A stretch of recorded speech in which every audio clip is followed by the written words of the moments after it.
Good morning friends. आज हम लोग पढ़ेंगे आवेशों के निकाय के कारण विद्युत क्षेत्र की तीव्रता। ठीक है, इसका पीडीएफ फाइल भेज चुका हूँ और बहुत सारा और फाइल में भेज चुका हूँ, उसको वन बाय वन करके डिस्कशन करूँगा। ठीक है, तो यहाँ पे देखो, आवेशों के निकायों के कारण विद्युत क्षेत्र की तीव्रता। आवेशों मतलब बहुत सारा आवेश है, वो मिलकर क्या बनाएगा, एक निकाय बनाएगा और निकाय बनाने के बाद एक विद्युत क्षेत्र उत्पन्न होगा। तो उस विद्युत क्षेत्र की तीव्रता हमको ज्ञात करनी है। तो कैसे ज्ञात करेंगे देखते हैं। माना n बिंदु आवेश आकाश में स्थित होकर एक निकाय का निर्माण करते हैं। ठीक है, माना n बिंदु आवेश सपोज ये क्या है, आपके पास आकाश है, ये आकाश फ्री स्पेस है। यहाँ पे n बिंदु आवेश मतलब Q1, Q2, Q3 और ये Q4, ये क्या है आपका n बिंदु आवेश है, डेट और Qn तक। ठीक है, ये आवेश है Q1, Q2, Q3, Q4, n बिंदु आवेश है। ठीक है, n आवेश Q1, Q2, Q3 से बने निकाय का किसी मूल बिंदु P के सापेक्ष स्थिति सदिश R1, R2, Rn है।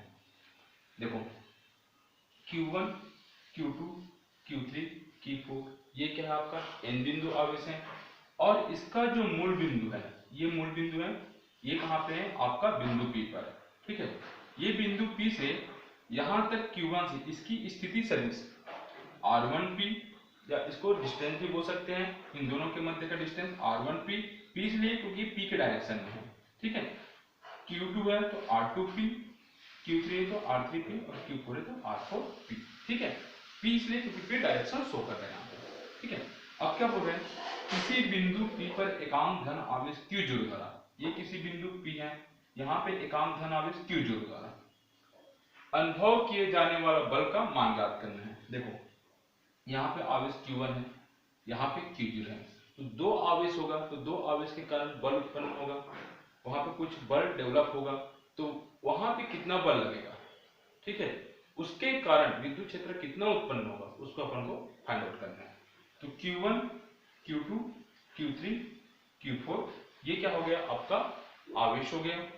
बिंदु Q0 एक धन आवेश बिंदु P पर रखा हुआ है, इसके कारण कितना विद्युत क्षेत्र उत्पन्न होगा उसको ज्ञात करना है। तो देखो आवेश Q1 है, हम मान के चल रहे हैं कि आवेश Q1 का विद्युत क्षेत्र जो उत्पन्न हो रहा है वो उसके उल्टा डायरेक्शन में, अपोजिट। यहाँ पे Q1 है तो ये विद्युत क्षेत्र इधर उत्पन्न हो रहा है, इसके जस्ट अपोजिट। यहाँ पे Q2 है तो इसका विद्युत क्षेत्र कहाँ पे उत्पन्न हो रहा है, यहाँ पे। ठीक है, यहाँ पे आवेश Q3 है तो इसके कारण विद्युत क्षेत्र कहाँ पे डेवलप हो रहा है, इसके पीछे। और यहाँ पे Q4 है तो इसके कारण विद्युत क्षेत्र उत्पन्न हो रहा है आपका E4 पे, जस्ट अपोजिट, उल्टा। ठीक है, समझ में आया।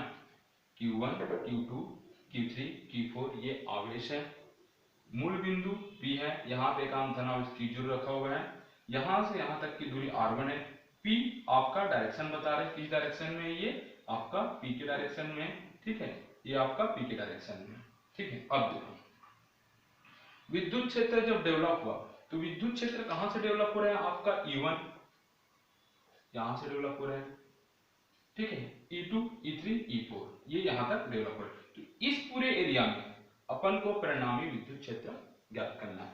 तो इस पूरे एरिया में परिणामी विद्युत क्षेत्र ज्ञात करने के लिए क्या करेंगे, E1 और E2 का जो परिणामी विद्युत क्षेत्र होगा E1 और E2 को, उसको रेड पेन से अपन आगे बढ़ा दिए।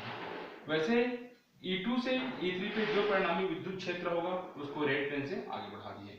वैसे E3 से E4 जो परिणामी विद्युत क्षेत्र होगा उसको रेड पेन से आगे बढ़ा दिए।